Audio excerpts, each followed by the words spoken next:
to unmute yourself, and Henry has to unmute himself as well. Yeah. Okay. Yeah.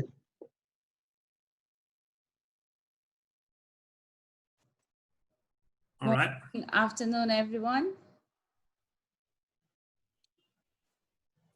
Webby, I'm good. Yeah. Yeah. I can hear you very well. Perfect. Okay, so we are starting our second webinar from the series. S4J have generously decided to go to 3 webinars. The first one was about digital learning in the platform. The second one is about teaching the new ways in the digital platform.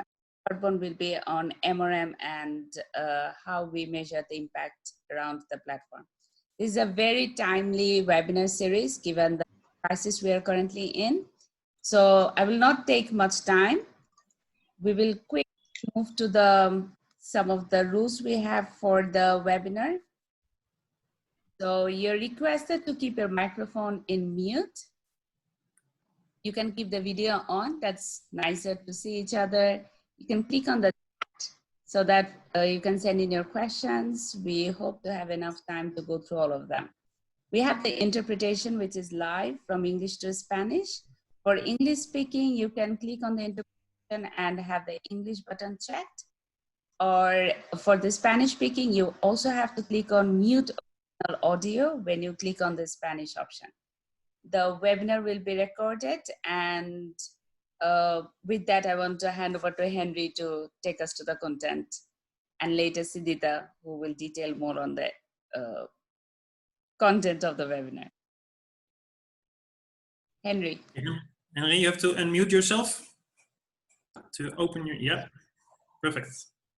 No, not yet. Unmute the microphone.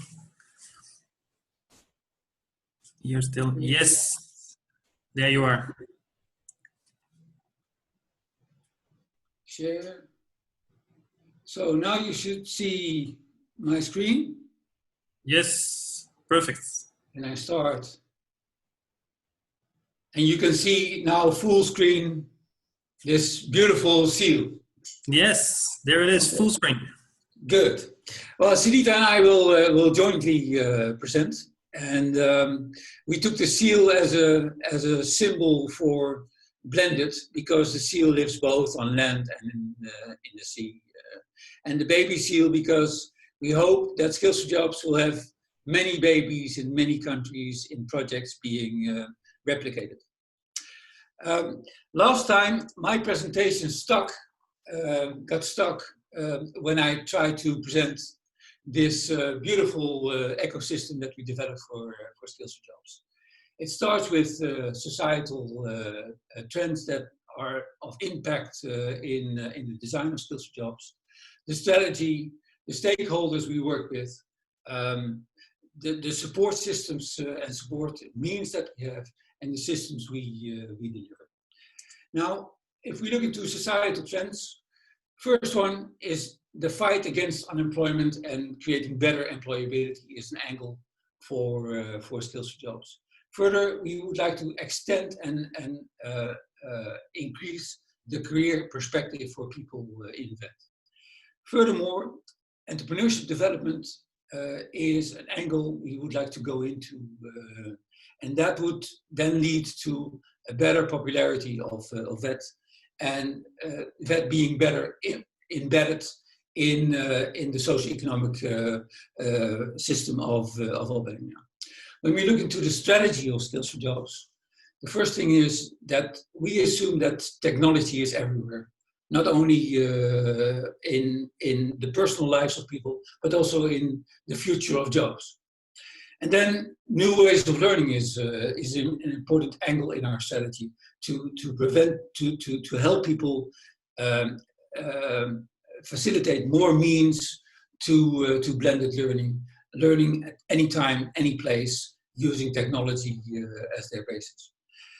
A third angle is related to the strategy that we have for dealing with employers, for the relations with employers. We said stop working with the chambers of commerce and business associations, but focus on direct relations between schools and businesses and create your apprenticeships on that basis. The fourth angle is that we think that living in and working in a development context is not an excuse to advance in new ways of learning.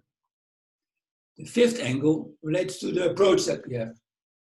We say, well, we should not only concentrate on, let's say, how teachers deal with students in classes and how the relations between schools and businesses arise, but we would also guide schools and employers in their organizational development.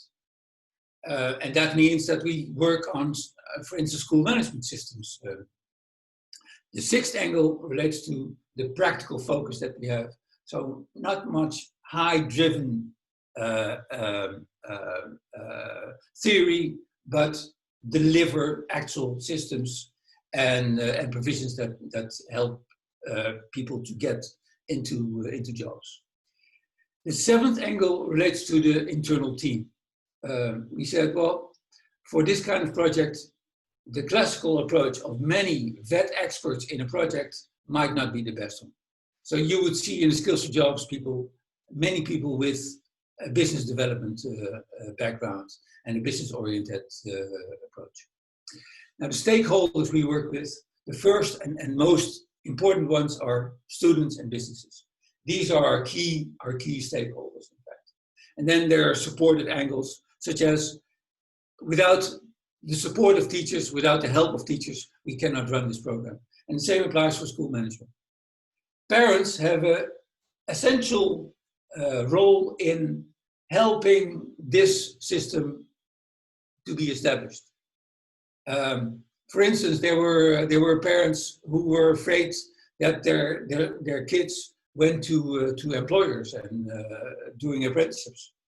And in engaging parents, we took away those fears, and now they're enthusiastic supporters of this approach. The last angle is the relation to government and establishing good relations with government in order to make these policies and these strategies also sustainable. In terms of support systems, first thing is you develop concepts when you enter into a new ground. Second is you have to invest in schools in order to create classrooms that are suitable for new ways of learning. We work on capacity building for school management and for teachers, but also for employers in order to be able to guide people when they do apprenticeships. We invest in delivering change management in order to make the schools ready for these changes. We developed market support in order to get the schools into a good relation with their businesses and to make their existence sustainable. In terms of systems, we focus on delivering e-learning, creating a system for business relations, gradual skills development under which we understand the so-called apprenticeships and dual learning. The individual learning plan is a need for students to make their talents most exploited. We track students in their advancement, not only in the schools, but also in their career. Coaching for education is directed towards coaching people who have difficulties in learning in order to prevent dropouts. And then the school management system is a technology environment in which the whole administration of schools is being delivered. Now, based on this ecosystem, we made this comprehensive approach related to the virtual learning environment. And that's, in fact, related to the implementation of blended learning. The first thing that relates to this virtual learning environment is an enabling infrastructure. And that means not only investing in computers, tablets, networks, and Wi-Fi, but also investments in classrooms to make blended learning classrooms, mediatheks, labs, and common learning spaces. These are investments that we did in this enabling infrastructure. And content-wise, a successful learning environment depends on organizational support. Guide school management in the school management system, in thinking about human resources. It moved from this classical dictatorial approaches of the directors to a participative school management that engages students and teachers in the school. And furthermore, teacher support is crucial.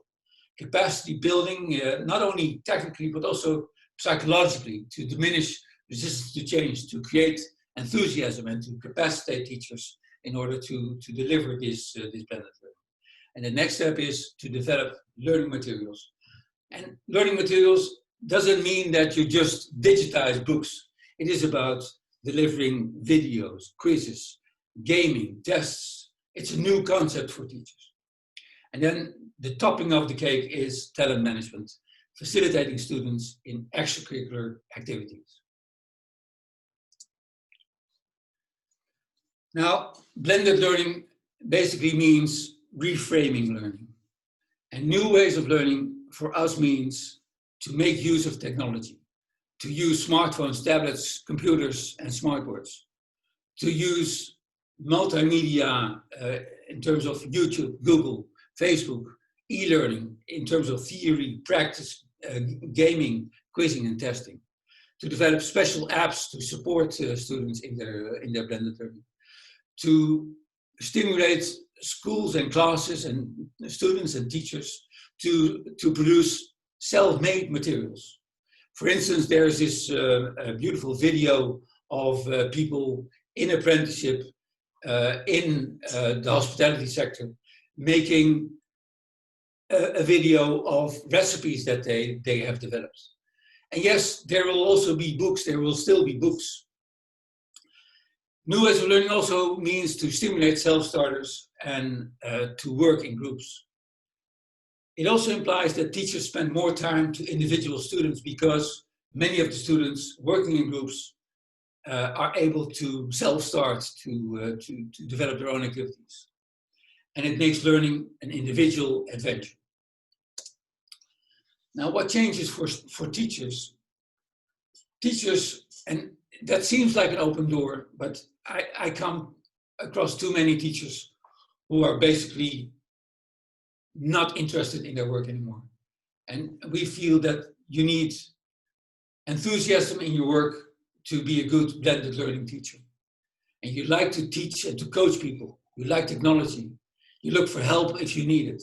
You facilitate instead of lecture. You come out of your platform, and your work will be in the middle of the class, facilitating students, from lecturing to facilitating. And you develop interesting projects. You stimulate an individual learning. You stimulate the individual learning of people. You promote group work. You make time for individuals who have difficulty in understanding. You promote practical learning. You like to cooperate with companies. And you know that learning is a lifelong adventure. Now, also for students, there are many changes. Students are supposed to be interested in their direction of study. And if not, they look for help in choosing the one that fits them. They want to work and study on their own. They like to work in groups. They love projects. They look for help if they need it. And they look to learn in companies. And they adapt to companies' requirements. They show flexibility. They like a change. And they know that learning is a lifelong adventure. Now we gradually move to the employability aspects of learning. How does employability and the economy of 2030 affect the way that we learn and how we organize education? And the first thing that we look into is how do we learn? Many of the learning is currently focused on memorizing things. The economy of 2030 requires that people think on their own and take own initiative in their development of solutions. Then in the learning that we see, the highest grade is still very important. Whereas the economy of 2030 requires that people have a deeper understanding, and that the understanding is more important than the number of your grade. This idea that the teacher is always right and that there's one solution that should be abolished. People need to learn to think in options in order to be better employable. The way that we learn is importantly also based on you sit in the classroom and you listen, and that's a very passive way of learning. The economy of 2030 requires people to be actively participating in learning and be an active member in the classroom. The same applies for, let's say,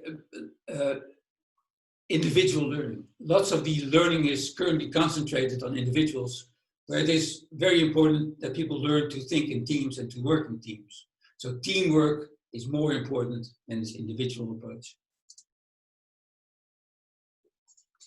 I don't know about you, but when I was still a student, some time ago, there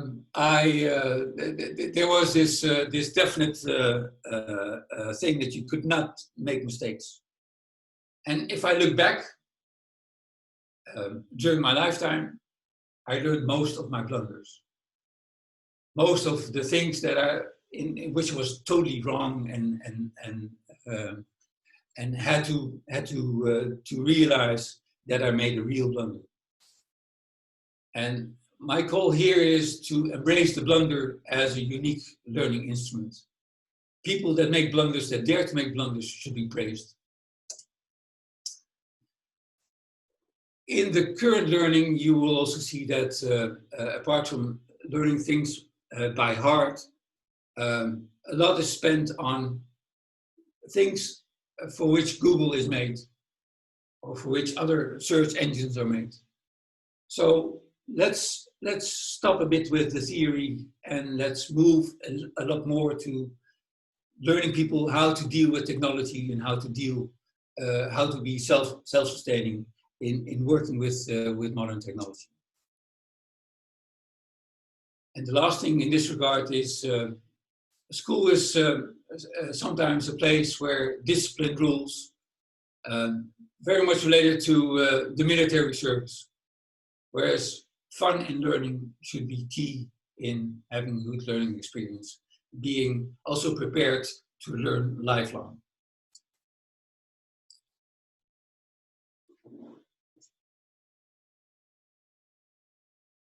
This might be an open door, but you see my screen now, right? Yeah. Moving from supply to demand orientation to, you see? Yep. Okay. Supply and demand. Okay. Good. Moving from supply to demand is key in the education system that we should develop for the future. So listening to the needs of employers is key. Often people are trained to do one profession and one profession all their lives. That should stop. We should think in modules. People need to adapt to new requirements time over time. It relates to a thing that I said in my introduction to the previous webinar. During your lifetime, you will have many careers. Careers will be like lovers. You will have many during your lifetime. So you need to be able to adapt to new requirements of new professions. And that's why education needs to be made modular. It's already said, we need to prepare for lifelong learning. So up to 22 is not an option anymore. We have to prepare people to live, to learn until they're at least 88. Language is key in dealing with new technology and internationalizing our work. The ability that we have in being able to speak in foreign languages is key. And English is currently one of the languages that we should focus on in spreading the knowledge of English in school.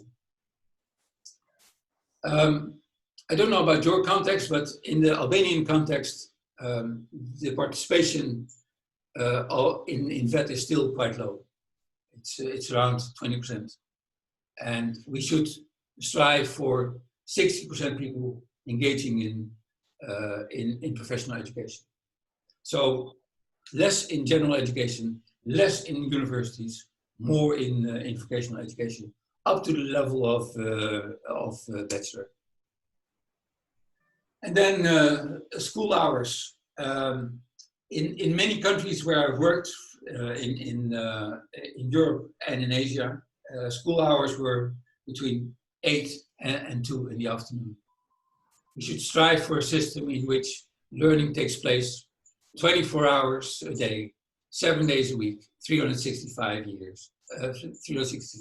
days a year. So open this school, open learning, full-time, anytime, any place, anywhere. And then there's this need to move from theory to practice, and that relates to dual learning and striving for long-term apprenticeships. The last thing relates to moving from old school to new ways of learning, blended learning, in-group work, with individual, group and class learning, with technology integrated, using different media, with e-learning to ensure learning can take place at any time, in any place, and with the teacher as facilitator, rather than a lecturer with proper investments to make this possible. I move over to Sidita.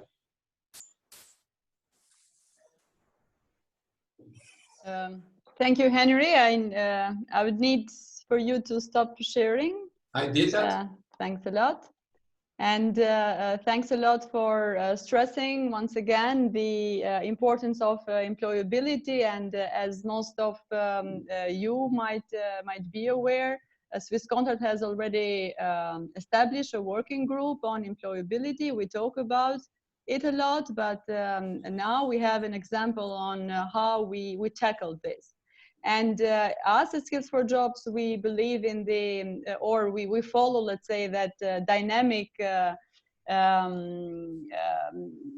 conceptualization of the employability, which is actually, I'm citing, the ability to find a job, maintain it, and or transit from one to another. And in order for one to do so, one employee needs not only the technical skills, but also the ones that quite often are mentioned as soft skills, people skills, life skills, skills of the future, which you don't actually learn in a curricula, but you learn by being part of a learning experience. And this was the logic of our intervention, of our journey. I will talk about it today, and we chose this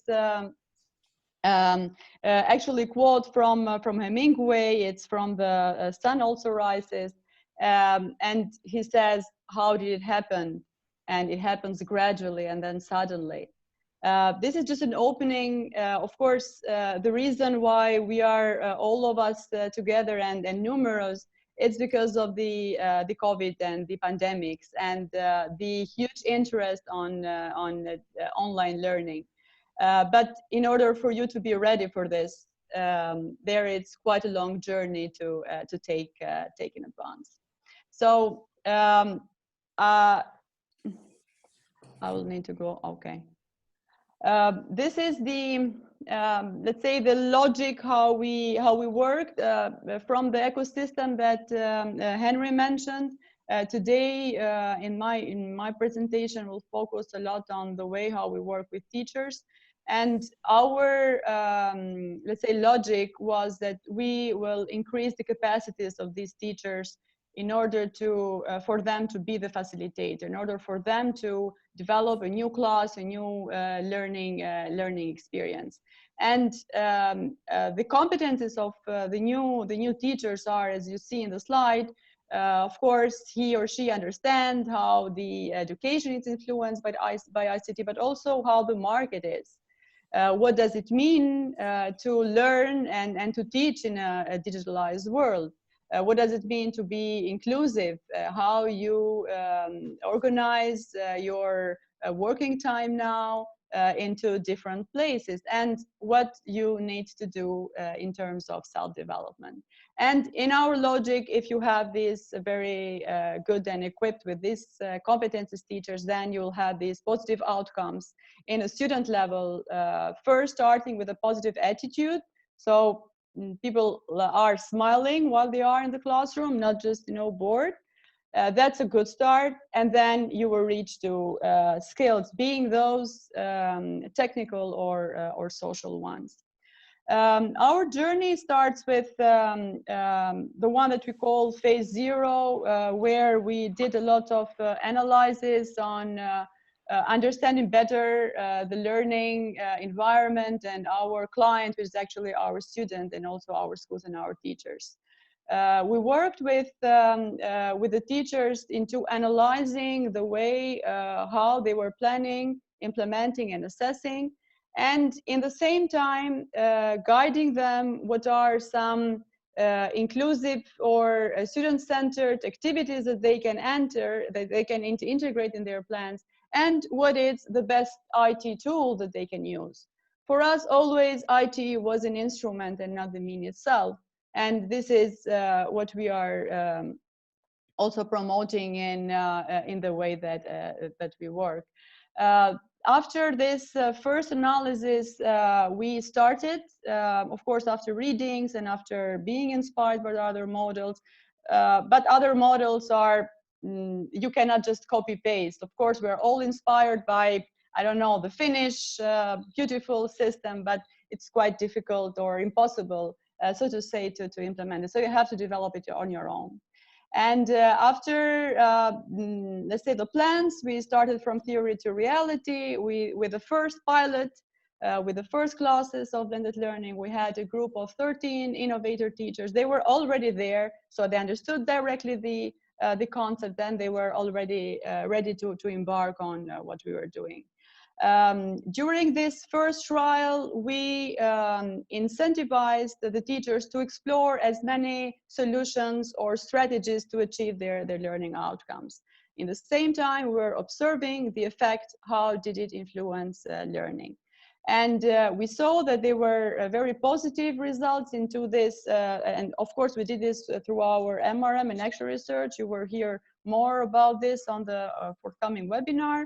But we saw that in this environment, in these classrooms, which are different, with modular desks, with a teacher in the center of the class, where sometimes you also use technology, where the students have group works, project works, the results are positive. So that was a positive sign for us to move to the second pilot, which was now in an academic year, where our focus was to move from the innovators, the ones who are already there, to other teachers who can develop best practices for them to be disseminated later. I would like to stress here that we didn't offer solutions already made. Teachers who were ready to follow the innovators, we call them early adopters, so the ones who adapt earlier than the rest. We sat with them, we also entered in the classrooms, observed and coached and mentored them how the teaching process can change in order to create a better atmosphere, but also the use of technology. Quite often we saw cases like, okay, I want to use technology because, you know, Skills for Jobs wants it and we have all these nice equipments.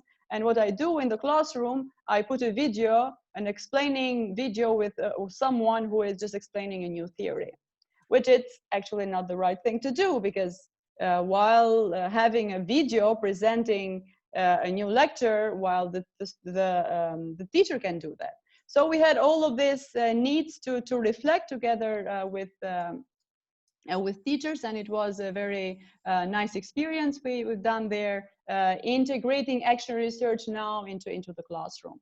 If this was the case, to include more teachers and also more students in different grades. And in this phase, we also introduced the industry standards, looking at how the industry is being digitalized and what are some of the learning resources that are already there that the teachers and the students can be exposed to.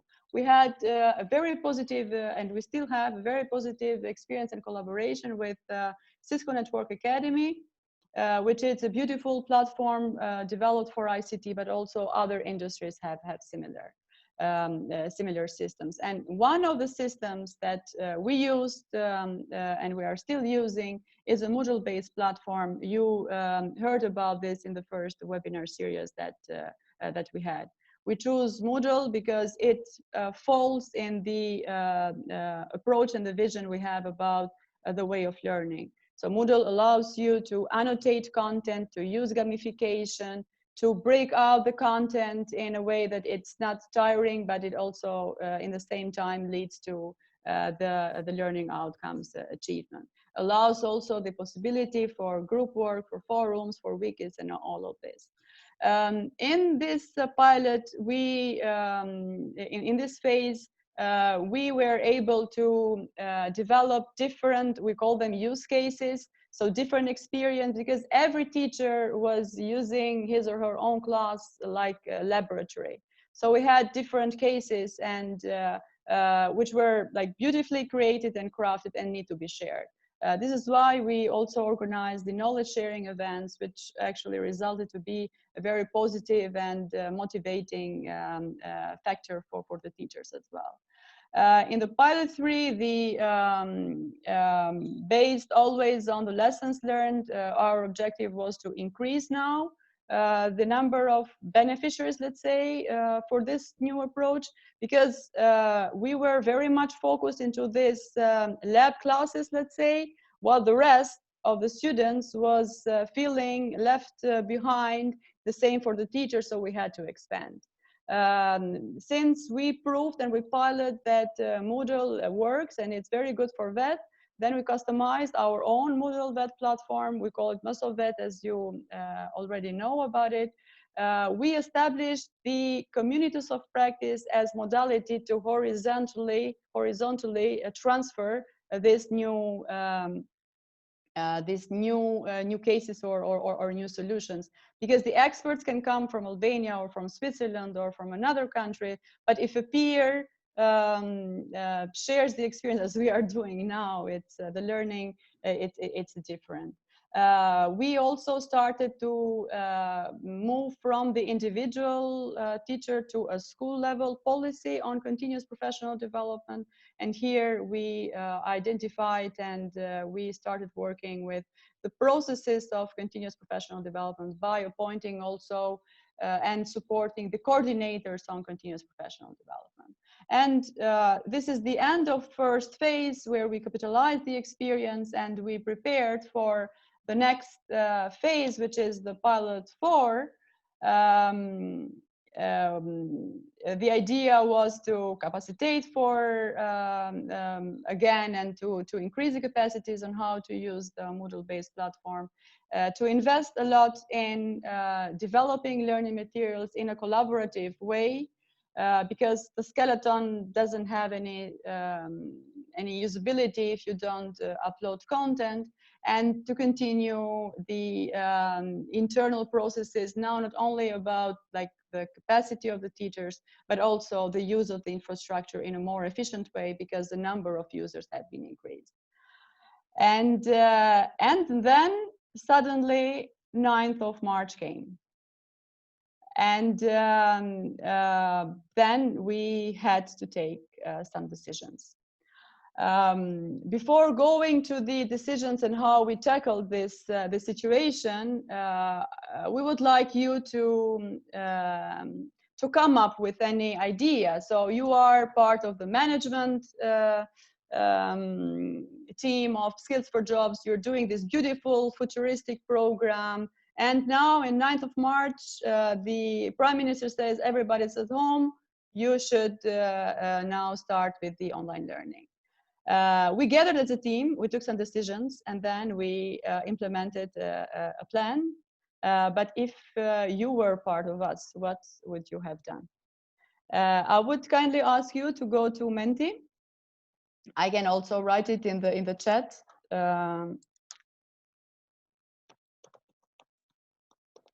And at Mentimeter, you need to enter this code that you see in the slide. I also entered it in the chat. I'm gonna stop sharing for a moment, and I'm gonna share then the live results. Hopefully, we'll have. Doesn't matter if you do it in Spanish, huh? Okay. Okay, you see my my screen? Yes, we see it. Okay, the Mentimeter. Yes, the Mentimeter is there.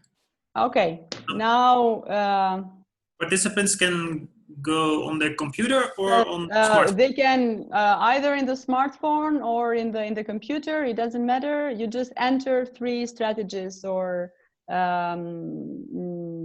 initiatives, measures that you would take if you were asked to support the distance learning.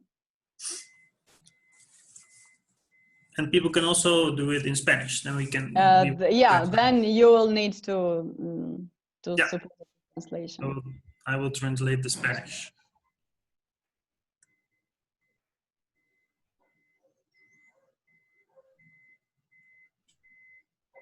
Mm.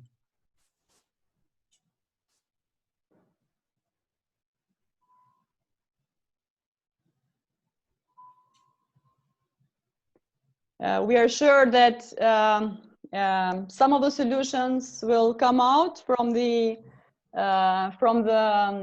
also from you as participants.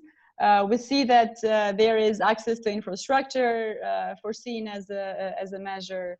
We see that you propose manuals, instructions, the investigation. I assume it's like understanding more on how we can design now this distance.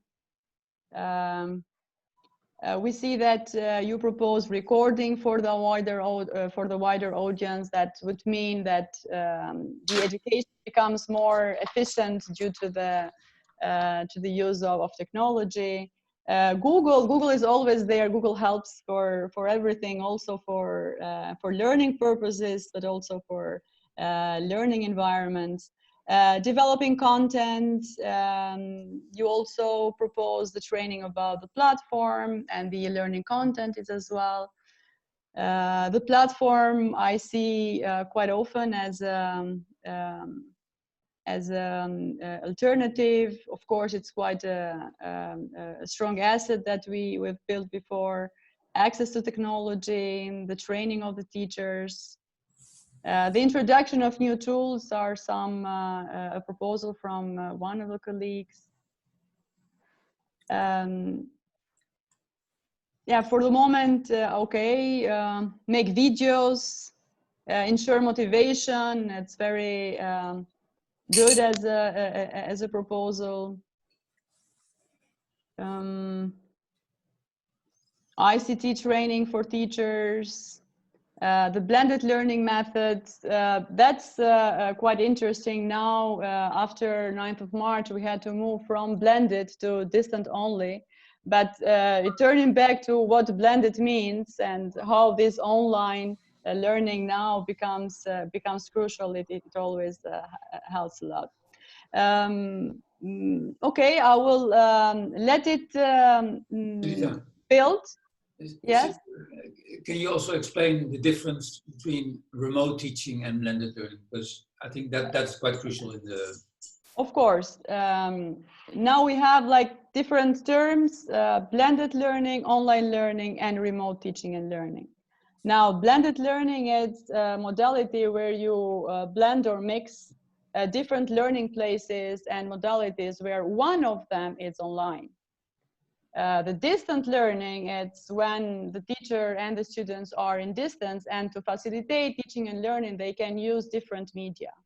While the online learning, it's more advanced. and the teaching and learning happens in a virtual learning environment, which it's built for distant learning purposes. We see, I'm gonna leave it now, and probably we return to it in the afterwards at the end, because I will I will continue, sorry, with what we have done. Now, am I sharing? Yeah. Yep. Okay. So we actually did many of the proposals that you put. So we maximize the use of the Mosolvet as a learning management system.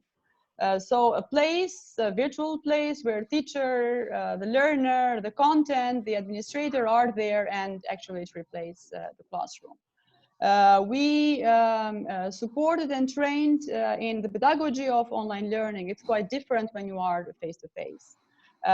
It was the support team providing the technical assistance for the users of Mosolvet. A bit of context probably was not clear in the first part. The number of users and the number of teachers who were familiar with this platform was limited. We were about 35 to 49 teachers who were using once in a while the virtual learning platform as Mosolvet. And now they were in distance and everyone needed the environment. So there were a lot of new users entered, and we'll have them some figures from 600 something. We reached more than 3,800. So on how to enroll and what to do in this platform was very much needed. And of course, the developing of learning materials, which are different compared to the face-to-face learning. And now we have started, because even this one was a journey, we have started with the documentation of the best cases. And how we did it, of course, everything was in distance. So we had to use the webinars, quite numerous one. We have in the next slide some figures. We expanded the communities of practice. Most of them were subject-based, where groups of teachers were collaborating with one another, especially to develop content. Because what we experienced in this phase was everything needed to be ready very fast. And we were working in cycles of 2 weeks. So we were taking the requirements in terms of registering new students, developing content, providing some support on how to develop a video, and so on and so forth. And then we had 1 week to implement. And while this week, we were also gathering needs for the other week. So everything needed to be very fast. And the teachers also needed to create like very fast supporting learning materials for this learning in distance, and working collaboratively helped a lot. We also developed online courses for teachers on how to use the platform, on the pedagogy of distant learning, on video pedagogy. And most of the learning materials are with materials that we developed during the webinars, so teachers can access them on their own path. Lately, we have started a training with one Swiss company, they're called LearnIt, on supporting teachers on how to develop digital learning materials, but with high quality, based on the student, the learning outcome, the teaching pedagogy, and so on and so forth. These are some of the results during this time. Only in this period, there were more than 660 teachers supported. So far, 45 webinars on presenting on digital content, and so on and so forth. We have an increased use of teachers and students using Mosolvet. I'm gonna shift to this slide and then go to the previous one. These were data we received only yesterday night from the group of our researchers that is supporting with our documenting of the progress. And you see here that the March, it's the darker one, and the May figures are in the lighter bars. And you see that before we had many teachers, but also students, using only WhatsApp as the first online platform that they can access, and then there were WhatsApp groups created based on classes. But in May, you see that the use of the digital platforms has increased quite substantially, I shall say, and actually it was a very rewarding result that we read. Means that all that those seminars and webinars and working actually helped. But besides these, let's say, statistical or numerous figures, what actually it's a good result, and it's a result that pays off not because of these things that we did now quite intensively, but because of the old journey that we started since 2016.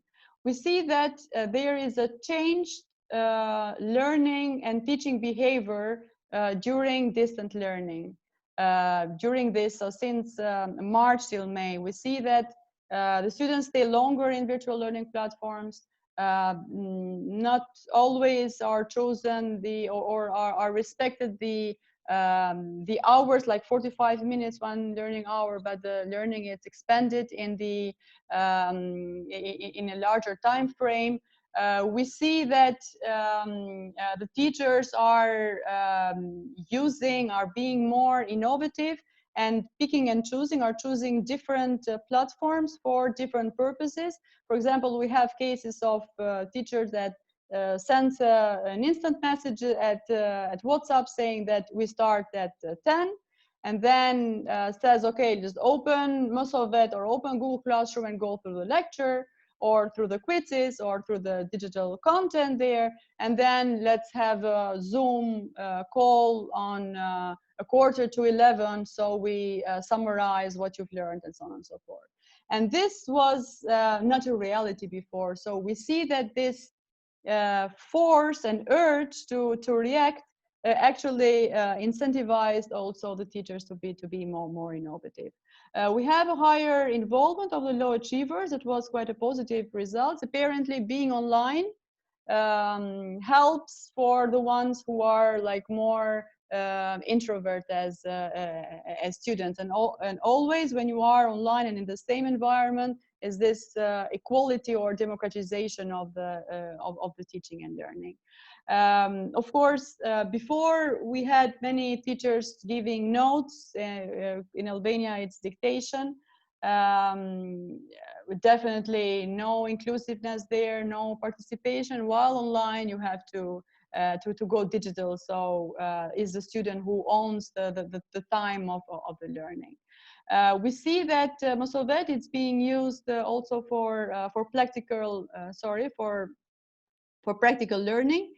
So there are many subjects like tourism, hospitality, or the desk-based subjects or professions like ICT, of course, but also business administration, where in the platform the teachers have all the learning materials and all the learning plan, and the students can go through the material, also make the or hand over the assignments.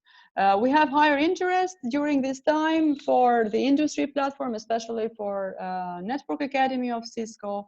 And what we observe in the last survey, we see that the willingness of the teachers to continue this approach is higher.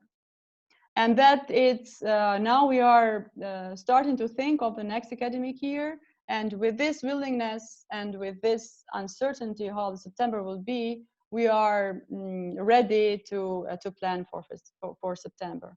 Of course, there are challenges where, as you saw in the previous slide, teaching and learning through WhatsApp dominates. That was the easiest way. It will take a lot of time for it to change. We still have the problem of access to devices and to internet. As for our data, 14% of students don't have access to either Wi-Fi or devices. There is a lot of focus in assessment and in quizzes. And this was also a result from our research that also the satisfaction of the students with the assessment has been decreased, because the teachers find it more easy to give some assignments than to spend time on discussing or organizing forums and so on and so forth. There is still the need, and this is what the students tell us, that they want more interaction. There is still need for more quality learning materials, and something that it's disturbing, it's that the national authorities, they are transferring mixed messages. So there is there was not a firm positioning and then taking responsibilities of the national authorities on the distant learning. The support was minimal. Both the ministries responsible for that, they were issuing guidelines, but that's it.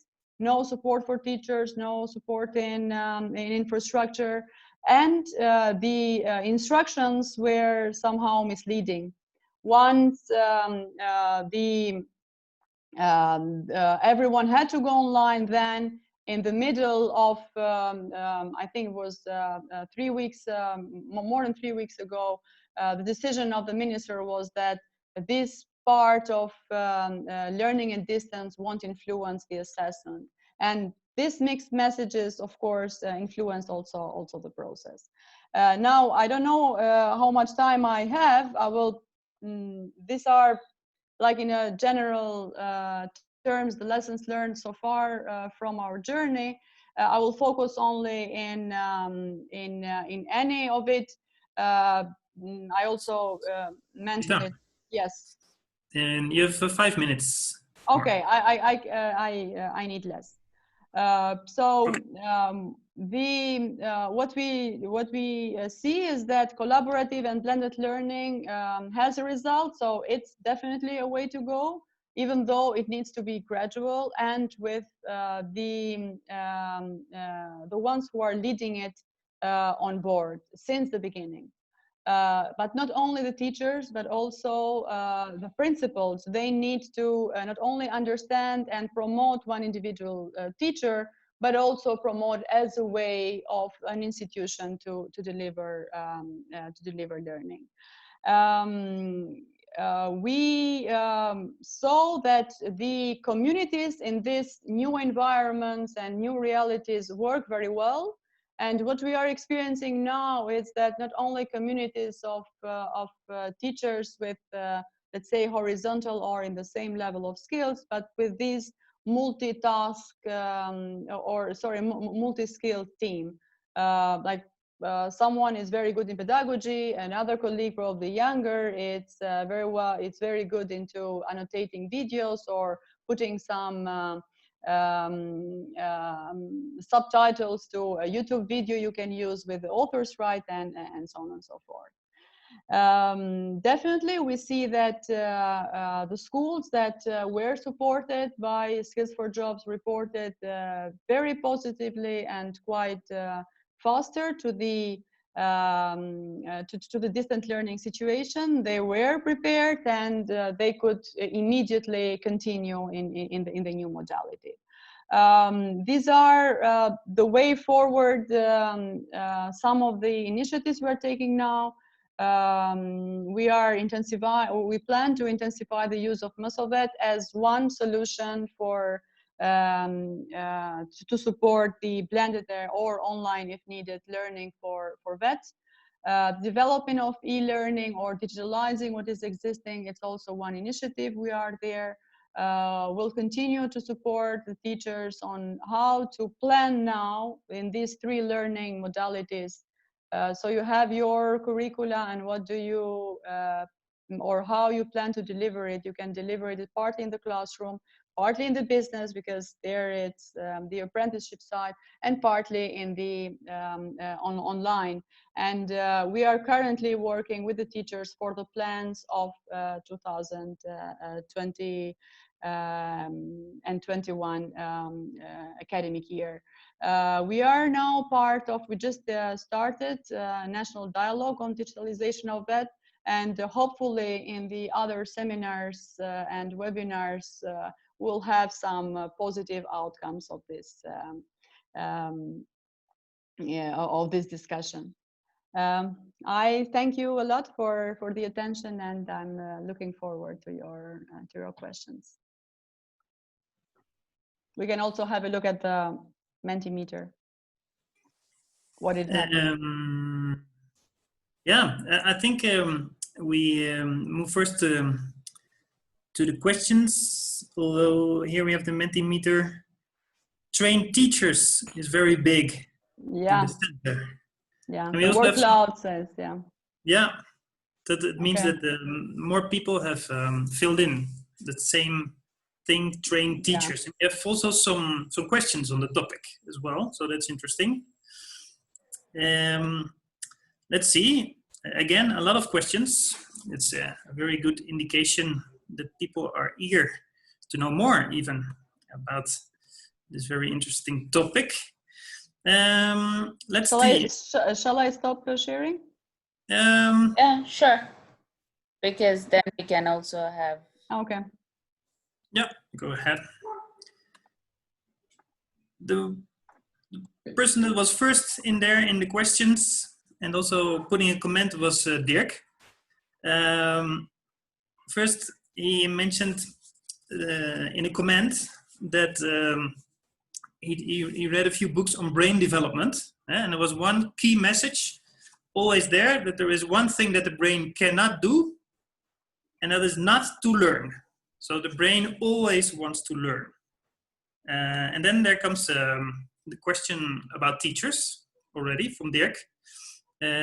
How did you select the teachers? Or more specific, how did you ensure that the teachers are enthusiastic about that subject?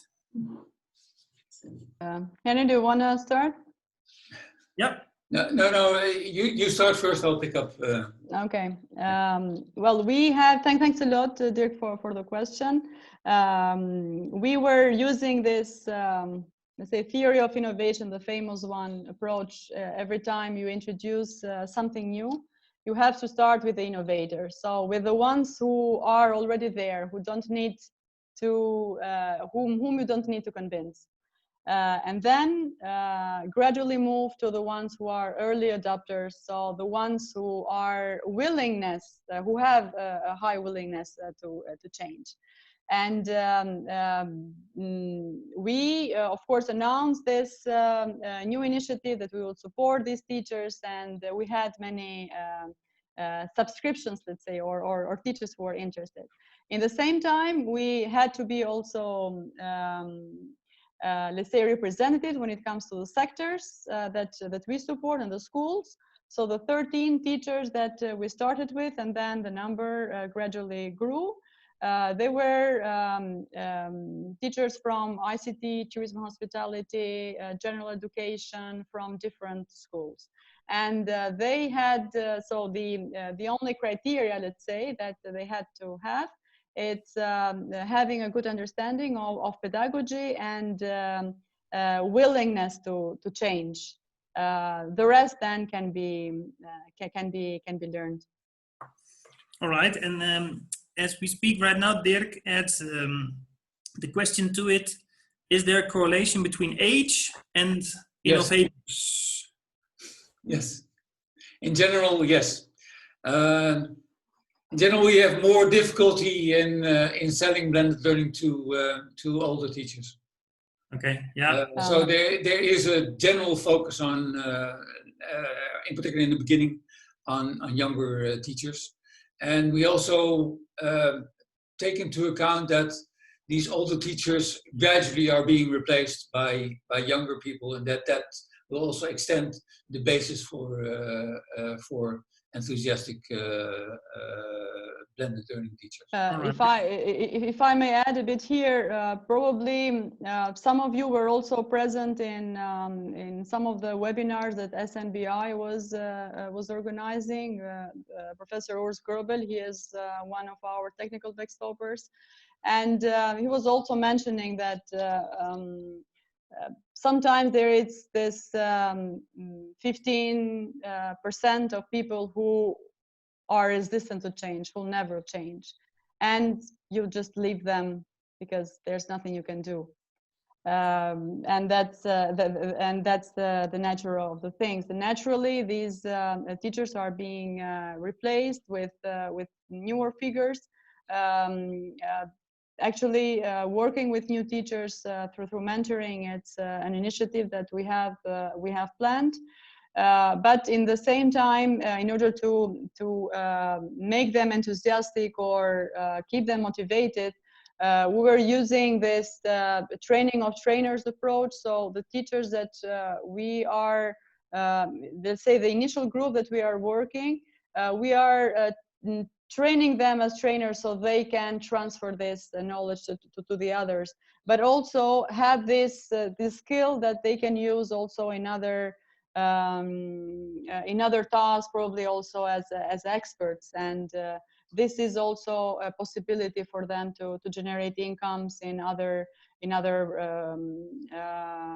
professions or in other modalities. The same for the industry training teachers. So we're equipping them with these skills that was fulfilling, let's say, their profile or their career path. Okay. If you look at the current situation, we first made early adapters we turned them into early adopters, and now let's say gradually their numbers grew. COVID-19 definitely imposed a kind of revolution in the number of teachers that participate, but there is one issue that we should take into account, that it's very important to now build further on that being forced into change and to turn that into enthusiasm. Okay, and there is another question to close the topic of the teachers. Do you have examples? It's a question from Sandra Rothbuck. Do you have examples of teachers coming together and co-creating new learning content, or that teachers have used materials from other teachers? Yes, and this is actually the norm during this period. Even before, all the learning materials that are developed, they are not developed by one teacher, but by groups of teachers who not only, they say divide the tasks, that you do this topic and I'll do this topic, but one has one initial draft and then the other review. So the peer review was, and it still is part of the model. Currently, what the teachers are doing intensively, we have the 3 most active communities where teachers that teach in Matura, they are preparing courses for Matura exams. And we have one very beautiful course for math, where there are instructional videos. We have another one for English, for literature and Albanian language. And this content is developed collaboratively. We have now, I have my colleagues also who are facilitating these communities. But so the group, it's around 12 people, but the active members, the one who contribute, they are up to 5.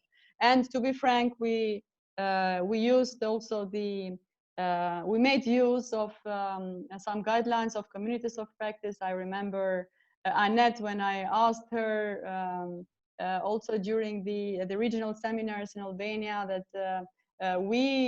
some of us, me and Ariola, would like to participate in the trainings of communities of practice, because we want to replicate the community of practice concept of Swiss Contact with our teachers, and it worked. Okay, yeah, nice. Okay, then we have a question of Carlos. It's in Spanish, so I will translate here. now we have all those different ways of multimedia, no, to use, Yeah. different forms of multimedia to use. What is your experience in the profoundness of the learning? Yeah, connected to it, what is there a change that you see in the way people are learning? Huh? This way, all those multimedia forms compared to the traditional way. We see that the learning behavior has changed. We didn't go through that, let's say, deepness of analysis, but we see that the time that the students spend learning, it's higher, means that they are more exposed. And in the classes that we observed, not distant learning, but while we were doing blended learning, we saw that the learning outcomes were higher. Of course, one has to also notice that they were always observed and the attention was higher, but it actually led to higher results.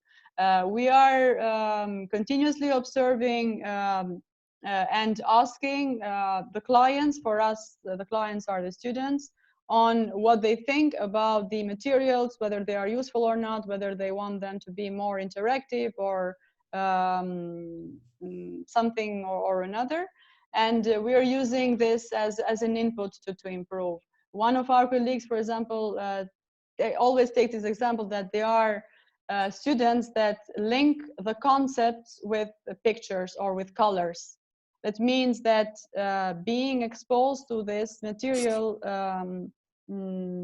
activates more senses and leads to deeper learning. At least these are our expectations. Okay. One additional remark in this regard. Let's say if you, it's very difficult to measure, to really measure the level of learning. But if you think that getting a job is in fact key in entering into vocational education, the number of people that and the percentage of people that get a job before graduation in the Skills for Jobs program is much higher than before. Okay, so promising results over there, no? As well. And Carlos ends with the question about practical competences, no? How to promote the use of tools, no? that you need in real life.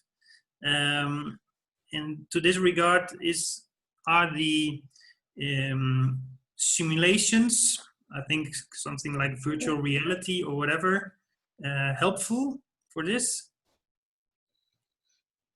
They always help as far as we see. So if you add this digital element, there is another sense that it's activated. I'm saying it again, and sometimes it's quite difficult for the student to be exposed to the real technology. So virtual realities and all these simulation tools help a lot. We have one successful case in ICT where the networks students, they are learning through Network Academy and similar platforms that have simulation tools, and the results when they go in the apprenticeship, they are very good. So it means that it helps. But these visualization tools need to be very good and need to be, let's say, quality proofed.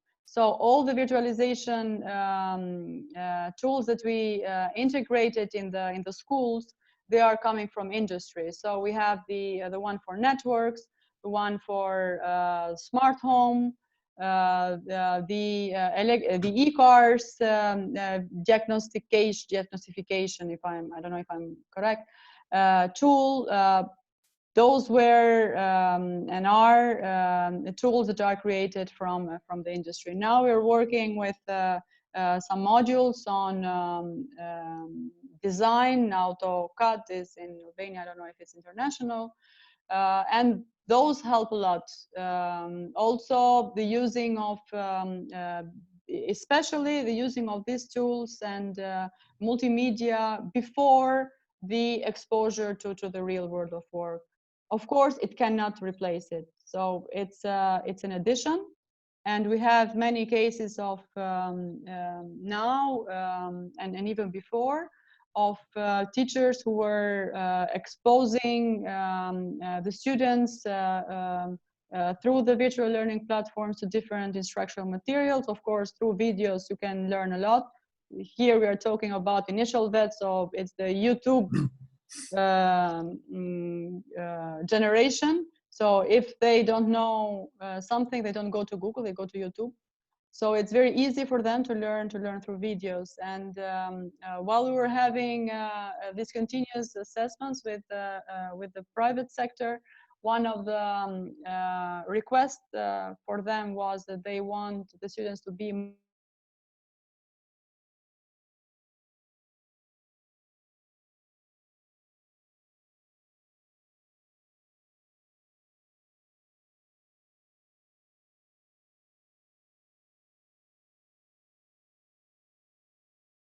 handicraft occupations. So they started with these virtual modules, and then the results were positive in the apprenticeship. Of course, ICT, it's different because it's everything online, and there, of course, the results are more positive. Okay. And next question is from Josué de Guatemala in Espanol, so I will translate as well this one. He asks, what are the most important learnings from Pilot 1? And then a specific question about the use of well, education material and cell phones. Is Moodle there also the platform, or is there another more friendly platform for using cell phones? Now,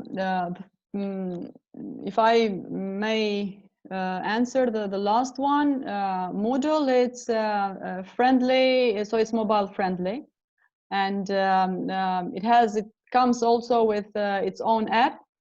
But students and teachers can also open from the mobile the web-based, let's say, application. And the reports that we have, they are okay, even though there is a possibility to improve the experience of the users in this regard. But it's me, for example, I like more I use it mostly from the cell phone, and I like more than the app the web-based version. When it comes to the learnings of the Pilot 1, now the Pilot 1 refers to the first, let's say, the really first pilot, which was 3 months. 3 months is actually the minimum time proposed to pilot a new initiative in changing something in education. The results were actually higher than the rest, because the enthusiasm was higher, the attention was higher. The classes where this new method was implemented were the classes of best teachers, the best classes. Nevertheless, the motivation was higher. We have quite often, we used to say in the first presentations that the students, they preferred to remain in the class during the off hours rather than going out. They were also going during the weekends in the school to finish their programs, their projects, or to work with the computers. So the results were positive in this regard. In small scale, it's quite easy to control it and to give attention. Then the situation becomes problematic when you upscale or replicate, because the access to devices is smaller, and Of course, you need to reorganize also the school in order for it to serve to more classes and teachers to access the virtual platforms. But on the downside, what we've seen was that blended learning was not happening at its best. So the technology was used mostly in the classroom, while what we were promoting is making use of the time in the classroom for group work and for activities, and postpone, let's say, or like use the virtual platforms later on. But still, the access to infrastructure, it's still problematic in the country.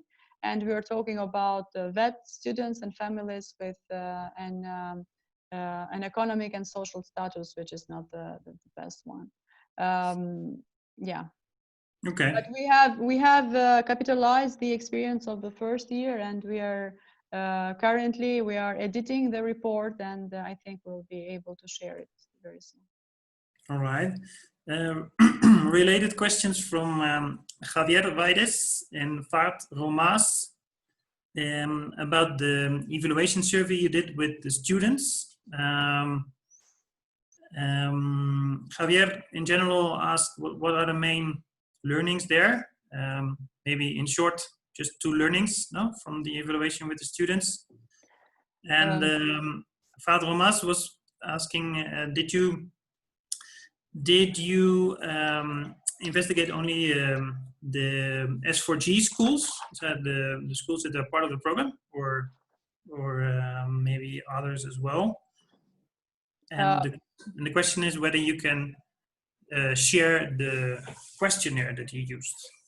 We'll have. Can I make one remark? Because sure.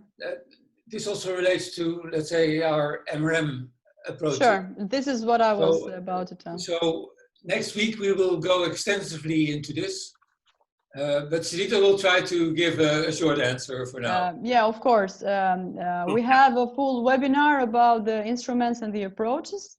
So I will, and I think also the resources will be shareable. But only I will answer the first part of the question in terms of results. Actually, yesterday night we received the 4 highlights of let's say of this experience. The one is that the use of the platforms has been increased, and the Mosovet platform, the model-based one, a lot, but also the blending, so the mixing of the platforms. So one teacher is not using only one, like the old WhatsApp, but they are mixing different ones. The process of teaching or the way how a teacher organizes the distant learning has changed.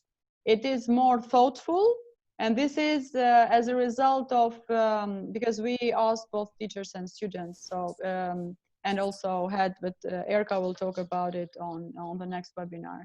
So it's validated as an information, and it has been improved. So the teachers are making better use, and they are better using the time for distant learning. The other one is the fact that we have some positive cases of teachers using the platform in support of practical training. There were instructions from the ministries that the practical training now should move to home-based practical training if it's possible, but still the instructions needed to be delivered, and the teachers were, I'm quite often telling the teachers, but when you're talking about the virtual environment, they are both the teachers and the students inside. And this virtual class that were created, we're supporting this practical training.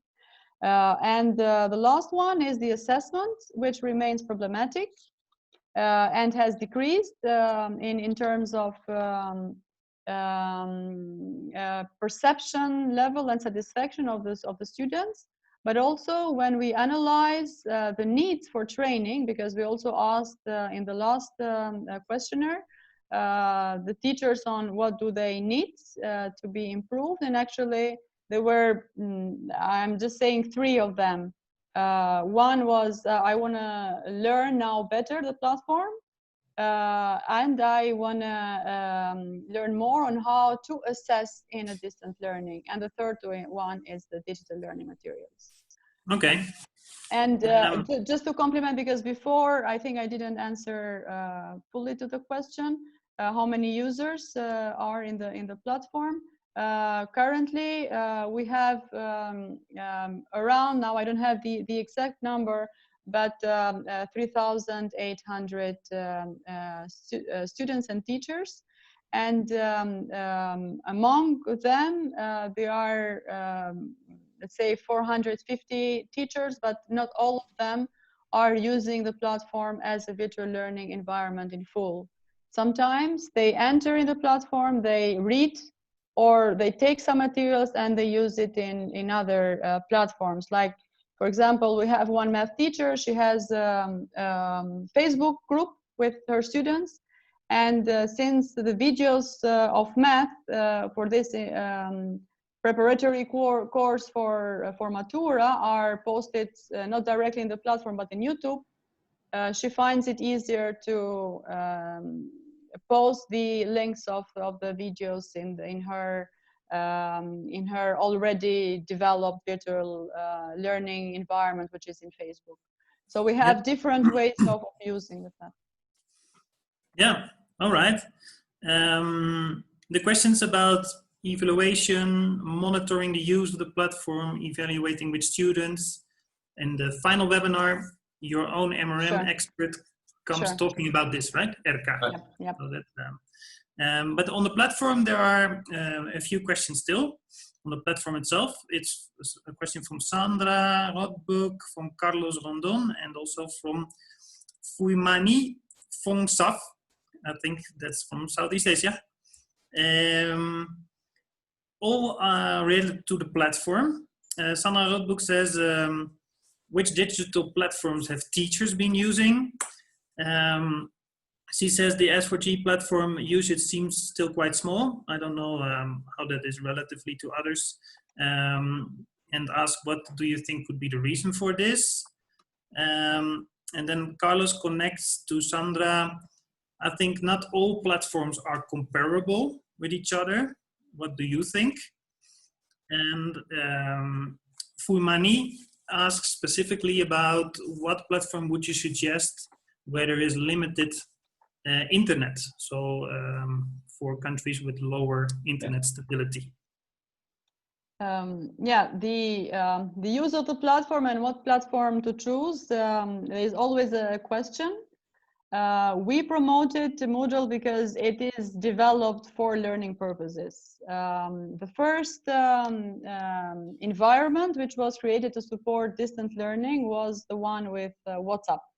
So in every school, every class, they had their WhatsApp group, and through WhatsApp, the teacher was transferring materials, sending video messages, pictures of the book, and the students in the same way, which it's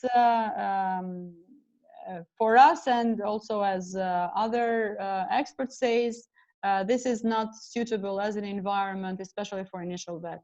WhatsApp can be used for continuous or for adult training, especially in exchanging any information, but not for, let's say, structured and formal learning.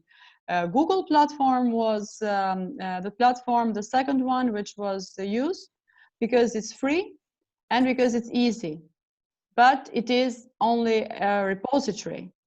There is also the option of signing, but what this platform doesn't have is this possibility to interact. And the need to interact, to be in these forums and in this online environment collaboratively through either forums or wikis or other modalities This is also asked and expected from the students as well, and this is what Moodle provides. Why it is low? Because the platform itself doesn't have any sense if it doesn't have content. So during this period of learning of ours, we use different platforms to test and to see whether the modality works. But most of that actually it's not old. It's since 2018, where we started in small. We remained in small scales. We had only 35 teachers who were using once in a while the platform. And when a teacher was during the pandemic in distant learning was asking for a solution, he or she registered in Mosolvet and actually found a nice house with no furniture. So you have to develop it yourself. And there were many cases of actually most of the teachers who were saying that, oh, this is very nice. I see that I can have everything here, but I will log in again when there is content there. Developing content is quite demanding as a task, and not everyone can do it or is willing to do it. So let's move to the old WhatsApp. So this is why the numbers are not high, but what it's encouraging for us is that they have been increased, and the satisfaction is higher, and the willingness to continue it's higher. We already have teachers who are preparing their classes for September because they want to use this environment in the next academic year. Yeah. Maybe on the platforms related to low internet quality, Moodle needs a lot of high internet speed, or?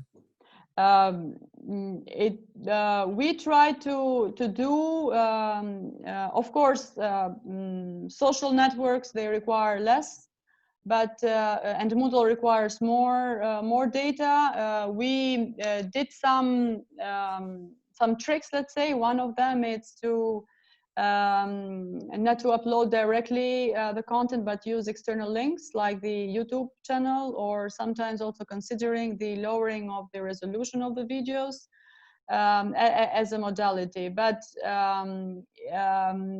here, it's a compromise. You either will have interactive content, which will require data, or you use more, let's say,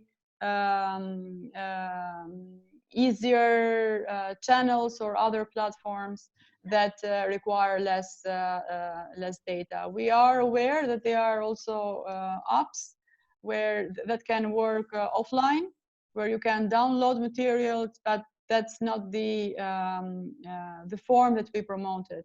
So we promoted this interactive materials because through the materials one student can learn, not just access to a PDF or to a document, but learning through pictures, the visualizations, the multimedia, the videos, and that unfortunately requires data. But we are positive that it will improve globally. And yeah, right. That's a very important remark. Because if you see the growth of internet access globally, there are huge growth percentages in the accessibility of internet worldwide. So also in developing countries, you see many developments towards a higher accessibility of internet. So I don't think that in 2 years' time we'll have a major problem in accessibility of internet.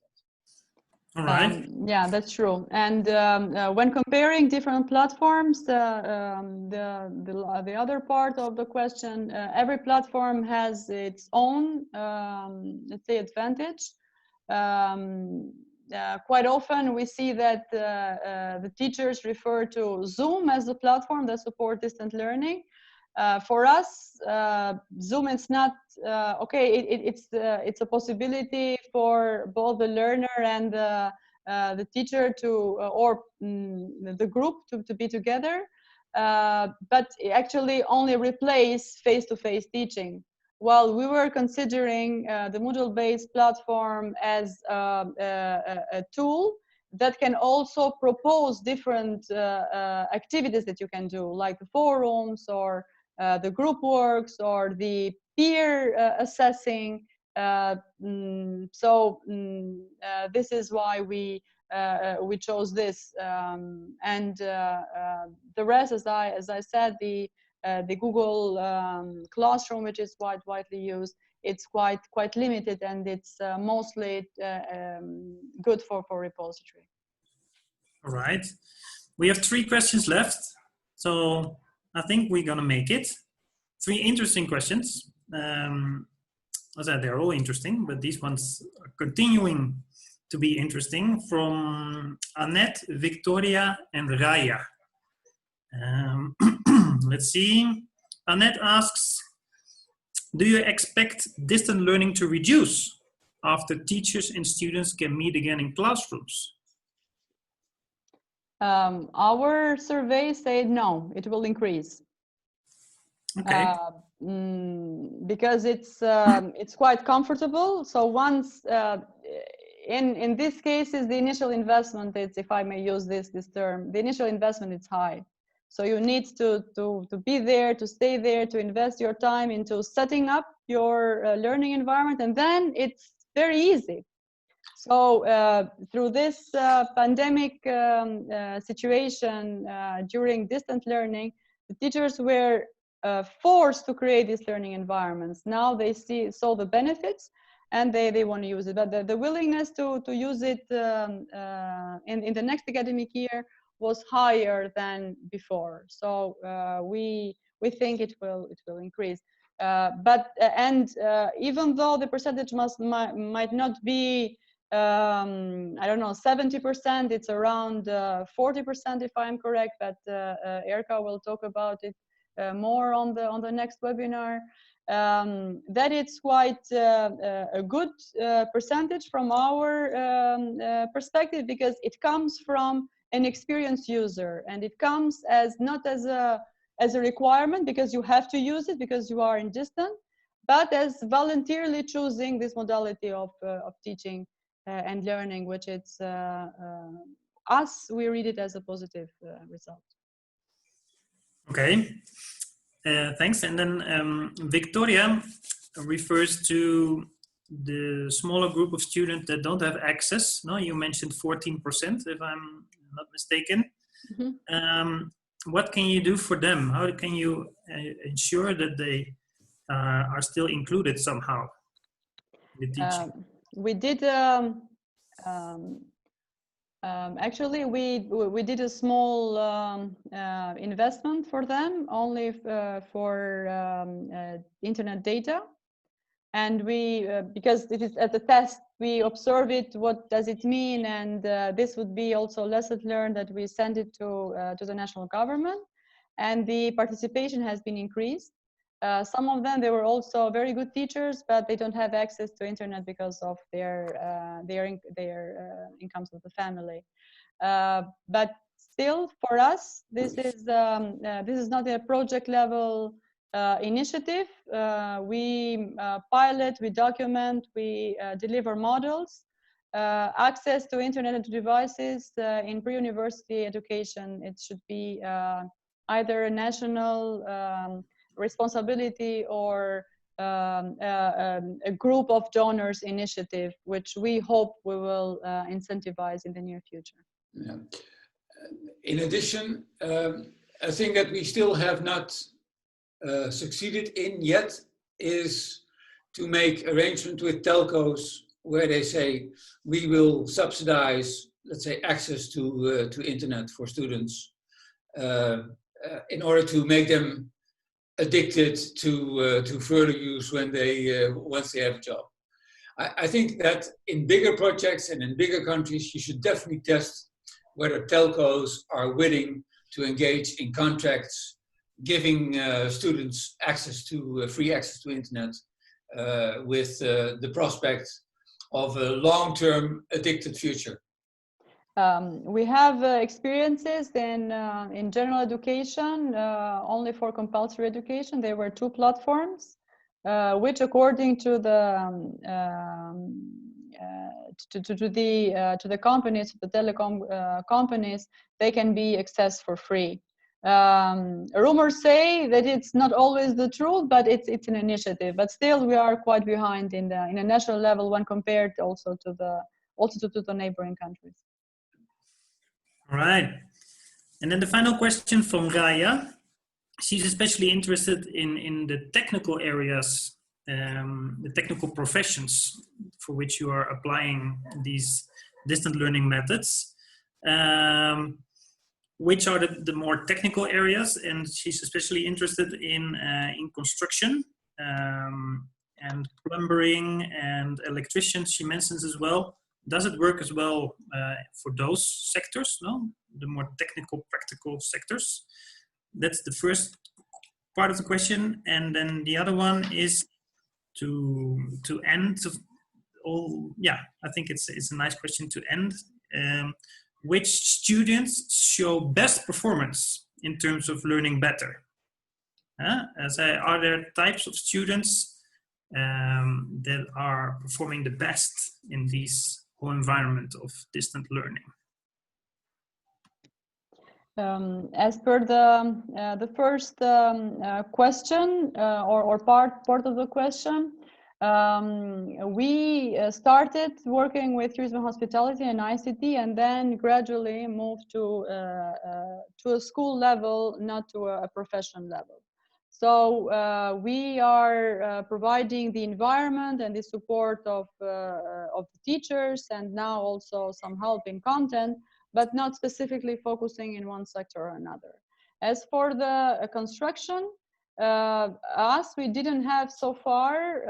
Only lately, one school was joined the group of schools that we support in construction, like construction per se. But we had occupation that served construction, like plumbing or electricians, and there we have classes, and it seems that the platform works. Of course, in theoretical subjects, and in practical subjects, the teachers that we are working with, they use these simulation tools to develop schemas and everything. But we don't have a specific focus on construction, more related to it. I have something to add here, because just this week, Sandra and I spoke about professions in construction. Sandra works with Geberit in Africa, and we work with Geberit in Ukraine. It might be nice to check YouTube on Geberit content, because they have lots of construction-related content, specifically on plumbing on YouTube. The idea is that we should, let's say, develop a kind of global initiative to make that kind of materials accessible for the different skills programs. Maybe you could put the name, Henry, in the chat. Gilbert. That's definitely an area that like collaboratively we need to explore. The link with the industries and the digital materials that they have developed for the training purpose of the staff, which can be used then for learning purposes. Now the nice and $1 million probably question on who learns better. What we see now is that we see like a colorful figure, but what was surprising for us, besides the fact that the good students, they will learn like in different environments because they are self-motivated, the students who were, let's say, the hidden dropouts, who were in the classroom but not participating, and those are participating now in distant learning. For us, that's the positive development that we highlighted as per this domain is concerned. Currently, it's quite difficult to come up with, let's say, strict findings that this one learned better than the other, because the situation is also not normal. It was also associated with a lot of stress and of being insecure about what is happening. Also we see that the grades were not, let's say, realistic, but more motivating the students to continue and to come in, or to attend another online course. So in, let's say, quantitative terms, it's not that we will be able to learn, but definitely these students who were, let's say, somehow left behind, they came up in the surface, and for us it was a very positive finding. Yeah, well, I think for learnings about students and stuff, next webinar, more about this. All the evaluations, the measurement, the monitoring, the results of students, teachers, all the measurement stuff will come next webinar. And so I give, well, first, thank you very much. Before you close, I have one thing that I would like to add. Let's say we spoke a lot about resistance to change of teachers, and I would like to shortly repeat what we did to deal with resistance to change. So it's about a number of steps that we took. The first one being, we have a team that consists of nationals. And that's deliberate, because nationals can adapt to the culture, they speak the same language, and in delivery of capacity building, they have an advantage above all these expats. The second thing is that we choose for a principled participative approach. It's not the arrogance of delivering a program. We want directors, teachers, etc. to join in and to actively participate in the program, and we adapt to their needs. The third is that we started with engaging directors and getting directors on our side to deliver this kind of change. So the school directors, school management is very important in also building the dealing with the resistance to change. The fourth actor is to engage businesses in your change and to let them also be a stimulating force in accomplishing these type of changes. The fifth are the students. In the beginning of the project, we focused also directly on engaging students in being an enthusiastic supporter of new ways of learning. And then, as I already mentioned, the parents can play a role in also becoming enthusiastic for new ways of learning. And the last factor are the early adapters among teachers, and then the early adopters, and then the big majority. So these are the steps that we took in dealing with resistance to change. Super. Some great tips still at the end, rewarding all those almost still 50 persons connected until the way end. So rewarding all those people that stayed connected with those very useful final tips from Henry. Thanks a lot for your time and your willingness to answer all these questions. Thanks a lot as well to all the people that asked these questions. No, it's a joint learning process for everybody. Super. And with this, I hand over to Tanjima for maybe the focus on the final webinar. No, and then we close, I guess. Yes. Thank you so much. Thank you, Siddhita, Henry, Webby, Sandra, and Carlos for the whole organization and everyone to join in and to have such an interactive question answer session. We still have another webinar from the series 2 weeks from now on 9th of June, and I will shortly send the emails for invitation. That would be all about monitoring impact and how we capture all these changes. Equally interesting, so join us on that one as well. And yeah, we will see you again soon. All right. Thank you. Right. Cheers. Everybody. Bye. Bye. Thank you Bye. very much. Ciao. Bye. Great, thanks a lot. Thank you so much. Super. Bye. Thank you. Thank you. Thank you. Muchas gracias. Thank you very much. Thank you. Bye-bye. Muito obrigado. Muito obrigado.